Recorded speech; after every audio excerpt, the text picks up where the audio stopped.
All Right, Athens, Tell Us Your Story, a podcast featuring the people of Athens and Limestone County, Alabama. The stories are as unique as the people themselves, but they all reveal the character, the culture, and the distinct voices of a classic Southern community. My name is Max Grose, and we've been in Athens since 1986. I retired from the military in 1988 after 22 years. I was born in southwestern part of Virginia and grew up there. Dad was a coal miner, and I've been interested in flying airplanes since I was a little kid. My brother used to buy the little balsa gliders, and we'd fly them together, and we lived about a little over a mile from the airport, little grass strip, so we'd watch the airplanes fly. At that time, there were Piper Cubs and such small planes, talking about the late 40s, early 50s, because that's when a lot of the pilots from World War II were down. So if they were flying, they were doing loops and spins and all sorts of things, and I watched that. And it was just fascinating. I learned to fly when I was 17. Didn't have my driver's license yet, but I had my student pilot's license. And spent some time in Cincinnati, Ohio before I was about to get drafted, and found out the Army Aviation program was open to high school graduates. This was 1966. Of course, that time was when Vietnam was building up in 65, 66 time frame. And didn't really want to get drafted, so I saw this ad in a flying magazine. It said, "Who said high school graduates can't fly?" And so I went down to see the recruiter, signed up. Yeah, I joined the Army, went through basic training, and then from basic went straight to flight school. I started in late August of 66 and graduated in June of 67. I got orders to Vietnam, but I got orders for Chinook transition en route to Vietnam. And of course that was at Fort Rucker, where I finished flight school, and that was about 4 weeks. So I guess my class was probably the first regular class of flight school graduates to get Chinook transition, because a Chinook was still a new aircraft at that time. And when a new glamorous aircraft comes into the Army inventory, the more experienced folks, more senior people, fly. I was 21 years old when I got to Vietnam. Things were moving fast those days. You just go and do what the Army says do. And when I got to Vietnam, I was a Warrant Officer W1, and everybody else in the unit was captains and majors and Warrant Officer 2 and 3. And, I felt like a kid in kindergarten, I guess. And I was flying with some really good folks. I mean, some really impressive pilots, professionals, old guys, probably 25, 30 years old. And I tried to watch them and see how they flew and pick up little tips. And the Chinook is a tandem rotor helicopter. It came into the Army inventory in the early 60s. And was in general use in Vietnam probably as early as 64, 65 time frame. We did all sorts of cargo, internal and external, on the cargo hook, sling loading we called it. Primarily with that we'd do artillery moves, put the gun in a bag of ammo underneath the gun, so we had a piggyback load, and carry that. We didn't have to set down. We just dropped the loads, set the loads down, release the cargo hook, and take off. Didn't have to land, per se. We carried water trailers, anything that the troops needed in the field, we would carry them out. We carried a 20-foot recovery sling on board the aircraft, and if a Huey had gotten shot down, we could go in and pick them up and carry them. We use the term Max Grose for Max Grose weight of the aircraft. And when I arrived in Vietnam, got to my unit, the first day I was there, when I was introduced to folks At lunchtime, ever who was taking me around said, "Hey guys, this is our new pilot, Frank Grose." And somebody said, "Max." So Max was my nickname over there, and still some of my Vietnam buddies call me Max. When I was in Vietnam there, about the first 6 months, we spent every other week at Can Tho. We had a little hooch down there, little quarters, buildings where we lived, and in one corner of it we had a little kitchen, and on Monday mornings we wouldn't fly. We'd be the standby crew that day. I'd go over to the ration breakdown place, and I'd scrounge food, so we'd have a good dinner for all the guys when they got back on Monday evenings. During the Tet Offensive, our ramp was attacked, and we got a mission to go get some troops to bring up to Can Tho. A fellow by Ed Zaber and Carl Vertrees, who recently passed, were the pilots. The firefight was about 100 yards in front of them, and there was a round came through the center of the windshield, through Ed's windshield. He had taken a little piece of plexiglass right here and had a little blood on his face, but he didn't know how bad he was wounded, but it really shook him up. I went down and took his place, but the next morning, Ed had gone down to get his helmet and stuff out of the aircraft because he had just left it there when he ran out. And he was standing there talking to me and had his helmet in his hand. And I said, "Ed, what's wrong with your helmet?" And he picked it up and he looked at it, and he was speechless for several seconds. He's, And I picked up a pencil off the desk and handed it to him. He stuck it through 2 holes in his helmet. And the last time I saw Ed in Vietnam, that pencil was still there. I was in the 147th Assault Support Helicopter Company, and our nickname was the Hillclimbers, and we used that as our call sign. And someone came up with a slogan, "No hill for a climber," and that's what we used, and we'd use that a lot when someone would say thank you or whatever. We'd say, "No hill for a climber." And truly, we felt like we could do about anything we were asked to, and we would really try hard to do it. We got a mission to go to a little place called Anyutan, which was an outpost of the 9th Division, 9th Infantry Division. We thought it was a Special Forces camp, really. In mid-March, the 18th, in fact, of 1968, I was flying with a really good friend who has recently passed, was Sam Taylor. And this particular day, we had a mission to support the 9th Division down in the middle part of the Delta. At that time, I had been flying, I think, about 14 days straight, so I was tired. And we'd only had a can of sea rations for lunch that day. So, after dark, I said, "You'll have to fly one sortie. You got a water trailer and about 500 pounds of ammo, piggyback sling load that needs to go." So at that time of the year, visibilities were bad, smoke and fog, haze. So we took off, and as soon as we cleared Vung Tau, we couldn't see anything. It was hazy and it was dark.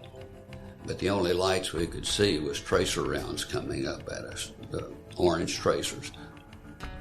The area where we was flying through had artillery going up to 5,000 feet. So I climbed to 6. And when I got to where I was going to pick up the load, a place called Tan Tru, they gave me a little slice of clear airspace that I could kind of spiral down to pick up the load, and then I had to go back up to 6,000 feet to go about 5 miles to Anyutan. Well, the closer I got to Anyutan, the more intense the ground fire was. Most intense ground fire I'd seen the whole time I was in Vietnam. So I advised our control and requested gunship support. So they dispatched a couple of Huey gunships to escort us into Anyutan. and flying around, the sling load was swinging and, of course, making inputs into your head, so you had to really ignore the aircraft motion and concentrate on the instruments. Meantime, the gunships had gotten there, and I told them what direction I wanted to land. I would normally, when I made an approach over there from 3,500 feet, I could do a nice 180-degree turn and complete the final approach. We did that many times a day. In the hunger and fatigue that I was experiencing at the time, I started to make that kind of approach, but from 6,000 feet. So partway through the turn, I realized I'm way too high and I can't do this. So I did, I guess, an unauthorized maneuver or a non-standard maneuver. I kicked the aircraft out of trim. I put in right pedal and left stick and kind of slipped the aircraft and slowed it down, and I could really get down fast, lose altitude fast. So once I got around the turn and lined up on final, a flare went off right just short of the pad where I was going to land, and it just totally blinded me. And I tried to squint like when someone brightens the lights when you're driving. And being distracted by that light, the nose kept going further down. And a buddy there, Sam Taylor, he said, "Pull the nose up, Max." And I looked at the instruments, and what I saw was death. I knew I was about to die. We were at 300 feet altitude. We were at 100 knots, 115 miles an hour. And we were nose down 20 degrees. And I had about 40 feet of sling load underneath me. And there was a big old dead tree just beyond the pad a little ways. So I knew I was going to die. Time slowed down, really slow. And I had time to think about things. It was like turning to the last page of a good book and saying, "Oh, so this is how it ends." I knew I was going to die. I had a vision of my wife holding my baby, looking in a casket. I didn't look in the casket. I knew it was me there. And I remember thinking, how is she going to get along without me? How are they going to get along without me?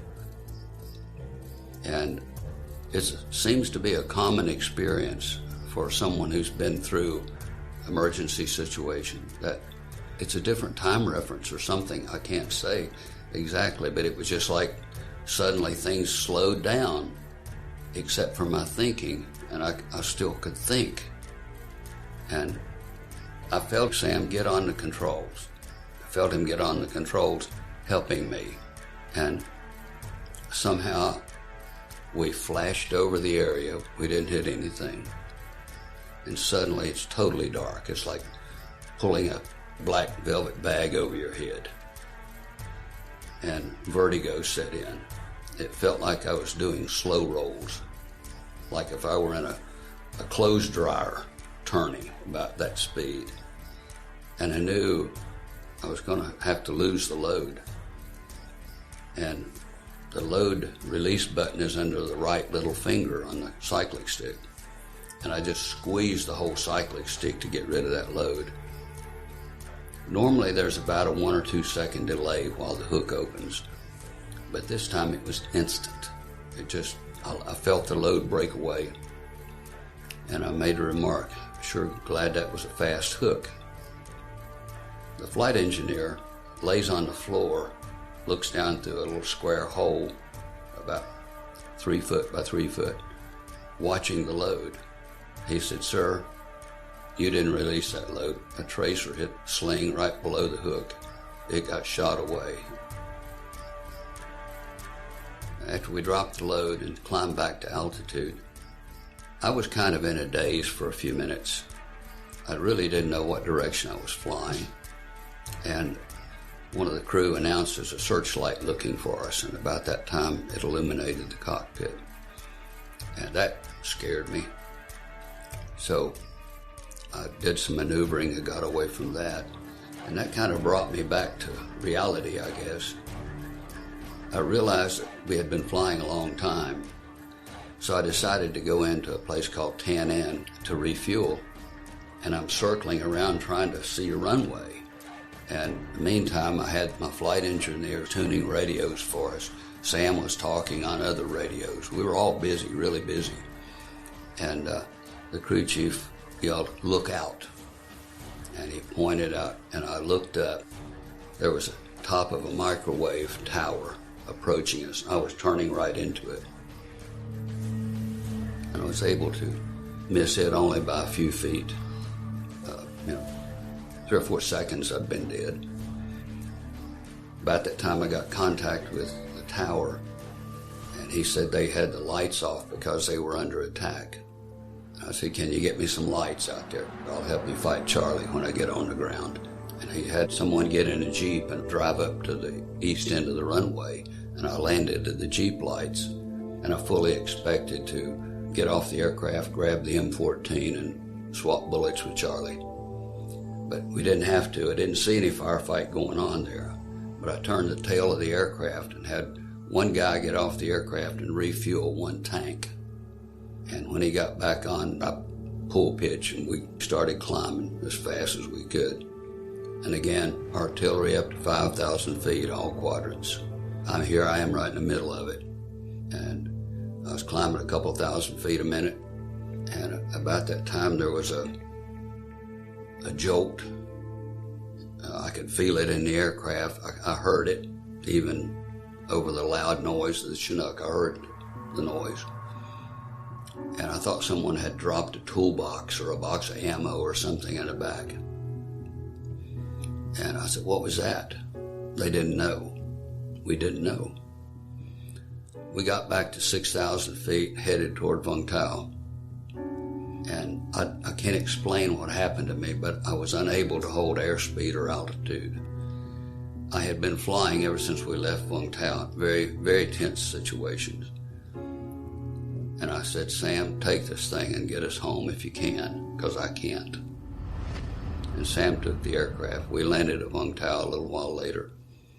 And one of my friends, who was a night maintenance officer there, had been in operations listening to all this go on in the radio. And he met us with a couple of cold Budweisers. I think we chugged both of them. But anyway, that night we had narrowly escaped death by feet or inches or seconds 3 times. The next morning, when I went back out to fly, the flight engineer on Hillclimber 074, I said, "Hey, sir, come, let me show you something." And right in front of the right forward landing gear was a dent, a scraping dent, just about the radius of a 105 artillery shell. So I'm 99.9% convinced that we got kissed by an artillery shell. Had it been 6 inches higher, it would probably cut the aircraft in two, even if it didn't explode. So that was a very traumatic experience for us, and one we have never forgotten. And I thank Sam to the very end for saving our lives. That was 55 years ago. Was I afraid at that point in time? No, I don't remember being afraid, strangely enough. But yet we almost died, and I knew it. Even telling it nowadays, I polskis. One of the other very trying, difficult missions, this was during the Tet Offensive in 1968. We were delivering loads to another 9th Division right alongside the eastern side of a little canal. And as the first aircraft made his approach in there, he took a hit and lost an engine, and he had to go back to Canto. In the meantime, I had requested gunships, and the gunships got there, and the gunships advised me not to go in. And the aviation controller said, "Hillclimber, I'm going to leave it up to you." I said, "We've already had one aircraft shot up today and out of action. We don't need 2. So it's purely my call. And the gunships were still reconning, recommended I not come in. The guy on the ground couldn't hear either one of those guys, but he was saying, we really need the ammo. And I knew that he had not had resupply in 12 days. So I'm up there, I got time to think. It's my option. You know, I said earlier, if we got a mission, we do it. But this was my option. And I knew that there was a clear possibility that in a few minutes I could be laying under a burning aircraft down there. And I didn't want to go in. But I thought, you're not any more special than the people who fought at Valley Forge and other difficult situations. So, as aircraft commander, I made a decision to go ahead and try it. But I had to figure out, how do I get down there really quickly, get this load delivered, and get back to safety of altitude without exposing my crew. So I made one of these 180-degree turns, again slipping off some altitude quickly, and came right down the canal. We're told not to fly along the canal, but I knew Charlie was over on the other side of the canal. And I told the flight engineer, I'm not going to come to a stop. And I told him, I said, I'm going to elevate the nose to get the load to swing forward as I decelerate. I said, as soon as that load is almost to the ground, you release it. And as I made my approach down the canal fast, I did a quick left turn and then exaggerated the nose-up attitude to swing the load forward. So it worked out exactly as planned. He said, load's released, and I just pulled the pitch up a little bit, 3,000 feet a minute rate of climb. And on the way up, the guy on the ground said, thanks, Hillclimber. I really needed that. So that was our thanks. And that's what we flew for over there. You know, because we knew he could stay alive another day. As I was flying around up there, you know, I was thinking, and I could go back and say no and be fully justified in doing that. But if that guy got overrun that night and died, it'd be on me. And I knew I would have let myself down. I would have turned tail when the going got rough. We started having reunions in 2000, and when folks of like common experiences get together, you tell stories. Hey, remember when? So as we concluded a 2018 Hillclimber reunion, one of the guys, Ron Martin, said, you know, Max, we ought to write these stories down, get as many people to write their war stories down. And yeah, that's probably a good idea because we are a passing generation these days. So it became a book. It's called No Hill for a Climber. That was our slogan of our unit in Vietnam. It's hard to get people to write these days. But what I found was writing about your experiences helps you remember. You remember details you would never, ever recall otherwise. And for those folks that's had a bad experience, like Lynn Swenson, he was treated very shamefully upon his return from Vietnam. And he carried a load of guilt for about 50 years. He didn't even tell people that he had ever been to Vietnam. He left Vietnam mid-December of '67. And in those days, you had to travel in uniform until you got to your home. He lived in upstate New York. And when he got to California, he was called Baby Killer. He was spit at the airport going through there. When he got to New York, he's in his short-sleeve khaki summer uniform for Vietnam. But it's cold in New York in mid-December. He was trying to catch a cab. He couldn't catch a cab. Folks would flip him the bird and go on. Finally, a Korean War vet stopped and picked him up. By the time he got home, he was so bitter and feeling guilty. He burned his uniform, his discharge papers, his medals, everything that had to do with Army. he burned. And he didn't look back until 2018 when he came to the reunion. We didn't know any of this.